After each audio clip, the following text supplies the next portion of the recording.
గోవింద్ గారు నమస్కారం సార్ అండి. నమస్తే.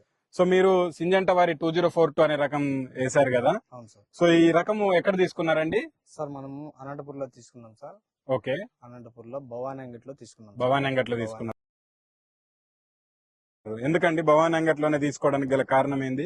భవానీ గారు ఆయన కృష్ణ సార్ మాకి 20 ఏళ్ళు గత 20 ఏళ్ళ నుండి మనకి పరిచయం, మాకు అనుకూలంగా ఉంది ఆయన. అనుకూలంగా ఉంది. అనుకూలంగా సో మంచి విత్తనాలు ఇస్తారు మంచి కాబట్టి విత్తనాలు ఇస్తాడు. గత 25 సంవత్సరాల్లోనూ మనం ఆయన దగ్గర నుండి ఆయన దగ్గర. సో తెచ్చుకుంటున్నాం. 25 సంవత్సరాలుగా మీకు ఆయన విత్తనాలు విత్తనాలు ఇచ్చారు, ఇస్తారు. మీకు మంచి పంటలు పండినాయి. ఆయన ఇచ్చాడు. ఏదైనా కొత్త వెరైటీ వస్తే గోవిందు ఇది ఏ బాబు అంటున్నాడు. ఓకే. ఆయన మాటని మనం కొత్త వెరైటీ ఆయన ఏదన్నా వేస్తాం. ప్రతి సంవత్సరము ఉమ్. ఆయన శాంపుల్ ఇస్తారు. కంపెనీ వాళ్ళు వీళ్ళు అంతా పెద్ద రైతులకి అని ఇస్తుంటారు. మనము 30 ఎకరాలు మిరప పెట్టినాము. 30 నుండి 35 దాకా పెట్టినాము. అది మనం ఇంత పెద్ద రైతు అని ఆయన ప్రతి సంవత్సరం కొత్త సీడ్ ఏదైతే వస్తో అది ఇస్తాడు. ఓకే. పోయినసారి ఇదే 5 ప్యాకెట్లు ఇచ్చింది మాకు. ఓకే.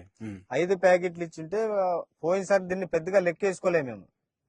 ఏదో లేని వర్షాలు ఎక్కువ వచ్చి అది బాగలేదని వదిలేసినాము. అదేలేండి.